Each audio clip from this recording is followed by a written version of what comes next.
This is how I plan on doing $10 million worth of sales in the next 3 to 5 years, assuming I land the job. Now, pretentious engineer here, I know you didn't ask, but I'm currently hanging out in the Odyssey, taking care of little Aki bubbies while my daughter is in speech therapy.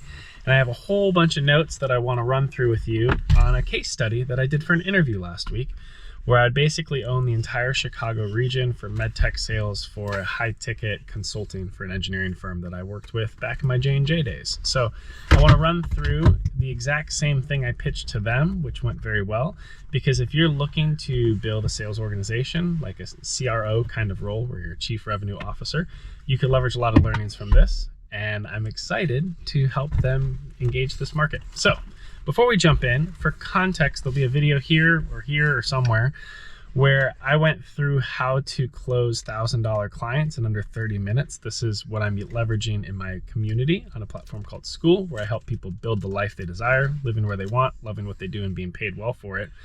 And the contents of that video was the foundational conversation I had during this interview to show them this is how I'm selling today. Now, this is how I would solve your problems for MedTech engagement.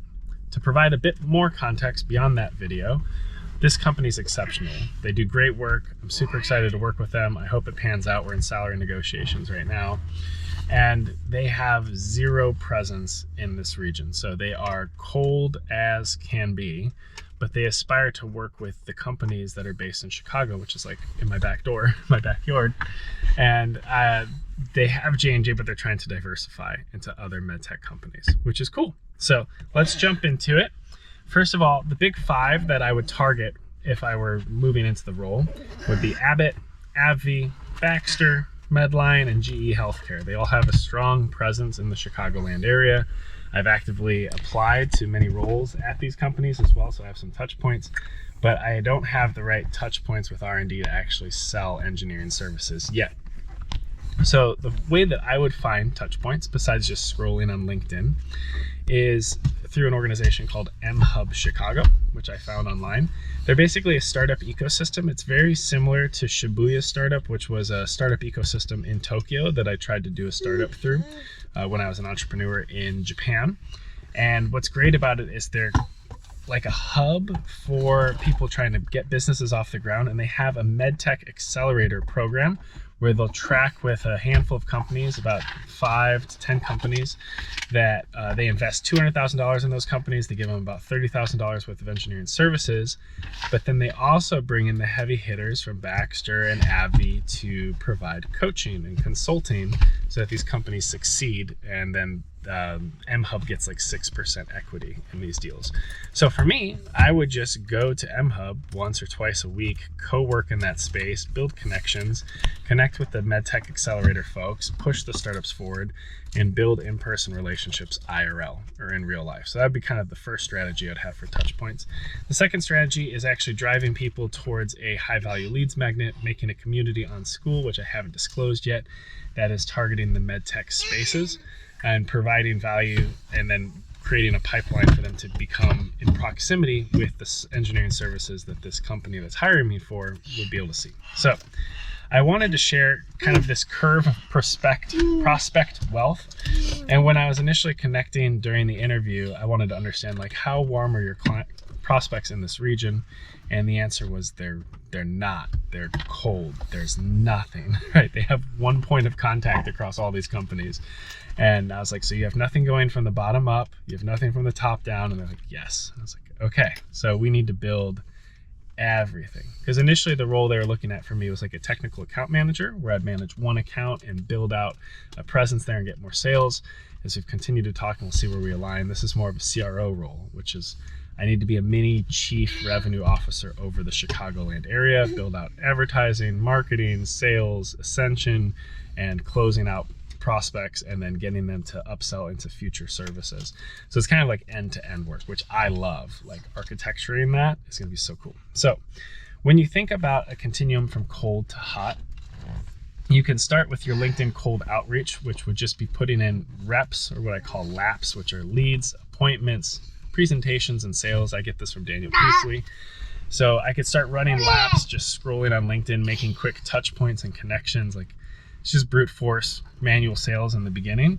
But from there, I would also like to start doing content creation that's more targeted on my LinkedIn, based around the needs that R&D folk in the MedTech spaces would have. And that way my LinkedIn presence is a little bit stronger and starts to attract people in Chicago. There's also the opportunity to do targeted ads based on when you see content actually hit off well. Then you blitz it just in like a 30-mile radius, and then all of a sudden you become this person of influence within the area you live. It's like a Gary Vee thing I picked up. And then from there, I would want to drive a call to action from content creation or from cold outreach into, hey, I have this community on Skool for MedTech R&D folk like you, and deliver some value in that space, provide some interconnection, get their emails, and that allows you to do automated email sequences as well.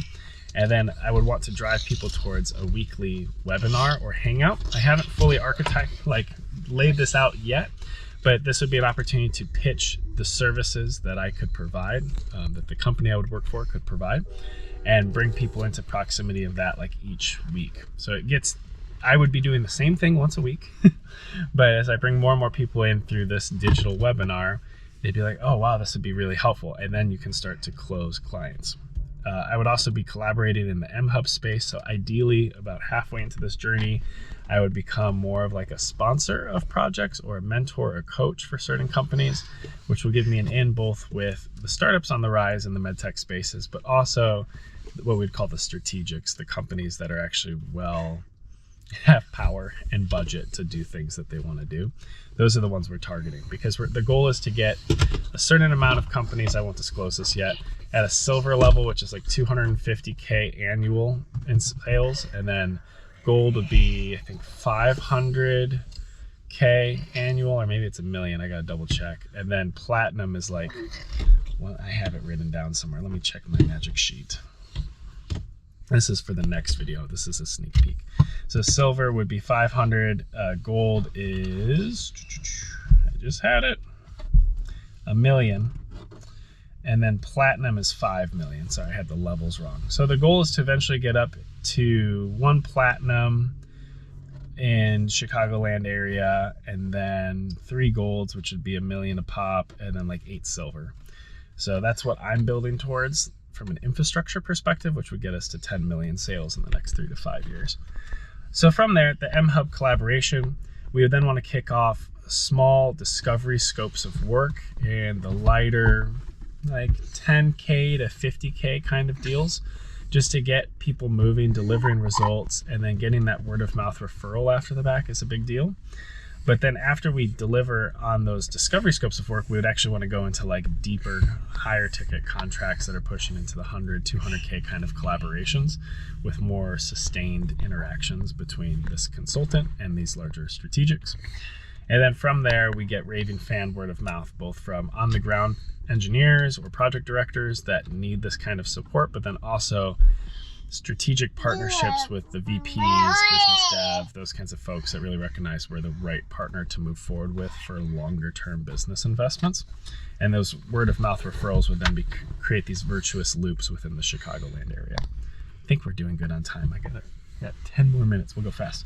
So what I laid out after going through like the continuum from cold to warm of a prospect was what I would focus on over the first 6 months of the role to see if that was an alignment during the interview. Ooh, nice fall. You good, buddy? Yeah, you got a hard head. Just toppled right out of the seat. So the first part I would focus on is a LinkedIn brand refresh and coming up with a content creation strategy that I could maintain. So figuring out a series and how that interacts with the other content I'm already doing around productivity and the Big Brain Club. Like, I have to make sure that this MedTech space is adjacent. And I have a decade of experience in MedTech, but the goal is I'm attracting people towards these services and towards me as a point of contact, and then towards a community. So I want to make sure that it's not salesy, it's value every single time. So that's the first step I would focus on during like the first month. And then we would get into strategic network weaving. This would start with outbound cold outreach on LinkedIn, going to MHub, co-working, making connections, supporting the MedTech startups, and then also starting to do digital touch points through the Skool community. and having a funnel that brings people into the Skool community so that I can continue to engage them through automated email sequences and then driving them into a wait list to signal interest. So I'd probably drive them to a wait list to ask if they'd be interested in the webinar, would be probably the most convenient way to do it. So if they're signaling like, yeah, I'd love to hear more about these different services and how they could transform my business's efficiency from a production perspective or from burning down technical risks and an R&D perspective. And once they signal, then you bring them into the webinars, which happen once a week. Let me see where I'm at on my sheet. So I would, at this point, we're getting to like month 3, I would start to ramp up content creation a little bit heavier, scale it, potentially bring in a team to do content creation. Keep driving the weekly webinars to get people coming through to have more exposure to the brand of this company and their services that they can provide. And then you start to have what I would call warm outreach. There's people that have been in proximity to what you do long enough that they feel good about moving forward with you.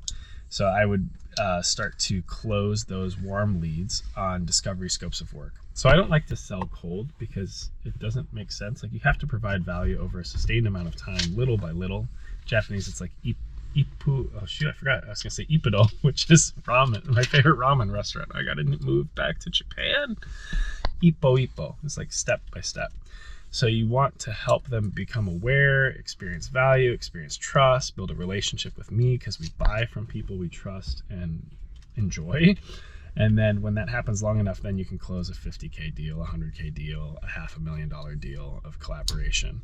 So you want to move them up and let them loosely signal like, yeah, I'd be interested in learning more. And then they learn more and be like, yeah, I'd be interested in a discovery scope of work. Okay. And then once that goes well, like, I think we should definitely collaborate. Like, let's execute on this larger scope of work, this larger partnership. So close out discovery scopes of work in like the 4-month time frame with a couple clients. And then we want to deliver on expectations or exceed those expectations, and then look to strategically expand the scope of work. The work should lead to more work is the goal.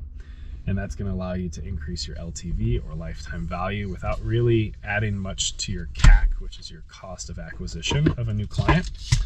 And then finally, step 6, which would happen month 6, is to equip clients to do word of mouth referrals within their organizations, both at a bottom level, but also vertically, and create touch points to come in and do a live webinar or other areas where we could offer exploratory services.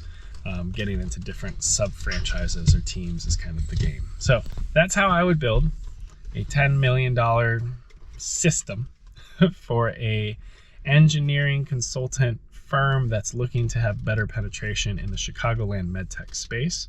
I know it's like super detailed and like a niche case study, but hopefully it's helpful to you as you're figuring out how to build your own business and get your own sales moving. And again, I'll post the link again to the video on how I close $1,000 clients, which might be more your speed in the event that you're in like the one-on-one coaching consulting spaces. And let me know what you want me to talk about next, and I can give you another minivan deep dive. But I appreciate you, friend. I'm going to run and get my kiddo and hang out with little Aki Bubs, but I'll see you on the next one.